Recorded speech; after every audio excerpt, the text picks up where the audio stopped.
Welcome back, Wolfpack Grillis here, and this is how to use Wailord. Wailord is a crazy Pokemon that if you actually break it down, it's over 47 feet long and only weighs 900 pounds. So according to Bulbapedia, it actually has a density lighter than air. And when you look at stats, it kind of makes sense that it's more of a balloon in stat bulk, that it has almost no defenses, but a ton of hit points. Now since you do have a lot of hit points, and even with the low defenses, it means you're going to have a high effective health and a high effective survivability. With 90 on the attack and 90 on the special attack, you have a slight amount of usefulness offensively, and then 60 speed. Pretty much you're just going to want to health tank it up before dishing out a decent hit. Looking at its typing, pure water type, not bad at all. You got grass and electric weakness, and that's it. You get a couple of resistances, and water, very strong typing. I would have put that at like a 6th place on all of my top typing videos. So I mean, you don't have much to worry about. As a tank, you're going to be doing very well, very consistently. And grass and electric aren't the most common threats, so you do have some good things to work with.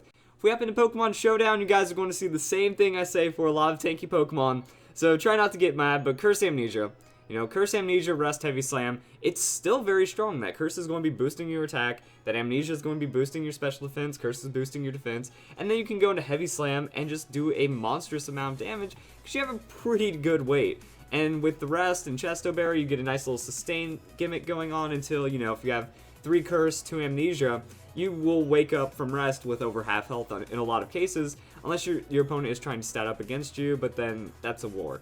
So this kind of just brings a note that with a lot of Pokemon, the only way to make them viable is to really try to look for those stat boosts. Some Pokemon, they don't have any stat boost. They don't get Swords Dance, they don't get Curse or Amnesia, so they don't have much going for them. But when you look at a Pokemon like this with the super high hit points and the defenses that you can boost, it just makes sense to do something like that. Now, when we break it down, since Wailord has such high hit points, you're going to want to invest everything into defense and special defense. One way of looking at this to try to get a lot of reasoning out of it is that EVs give flat boost while the stats give a 10% boost. So Impish Nature is going to give you a 10% bonus in your defense, and whatever stat is going to give you a 10% bonus in that.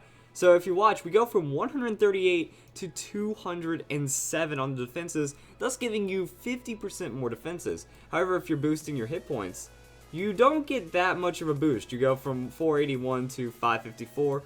I'm not incredible at math, but that's like a little over 10%, I think, so it's not an incredible boost, and that's why you want to kind of pay attention to when you're putting in stats. That a lot of people, they'd be like, oh, I need to invest in the hit points to round out my defenses. In this case, you're actually getting better survivability because your effective defenses are going up a lot higher, and that's one way of playing into it. Impish Nature, that way we drop special attack since we're using Heavy Slam, which is offensive, and for all of you guys that say that this set is taunt bait, it isn't.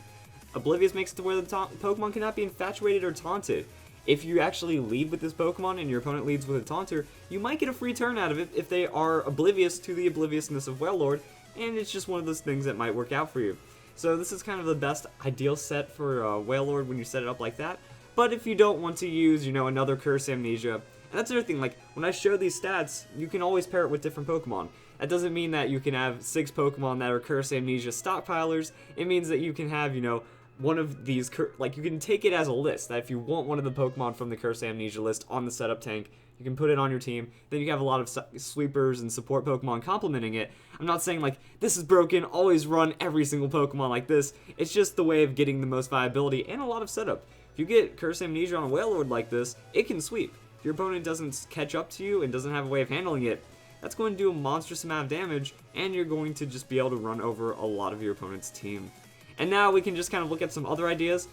Does get access to Clear Smog, eliminates the opponent's stat changes while doing a little bit of damage. Toxic, going to badly poison them. Whirlpool, going to trap them and also do an 1/8 of their health every turn. Protect works with leftovers. You can also go with Aqua Ring and just kind of things like that. Aqua Ring Dive, I was thinking would be pretty cool. So you do like Toxic, Whirlpool, Aqua Ring, and then, not Drive, Dive.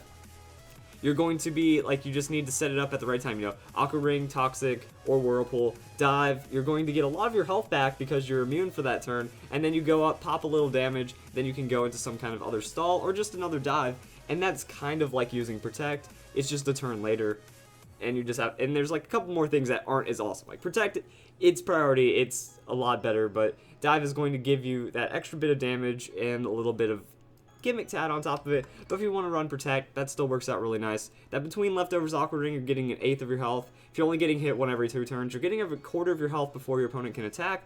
while they're losing a lot and an eighth at least. So I hope you guys enjoyed this video. Quick little look at Wailord. I hope you all have a nice day.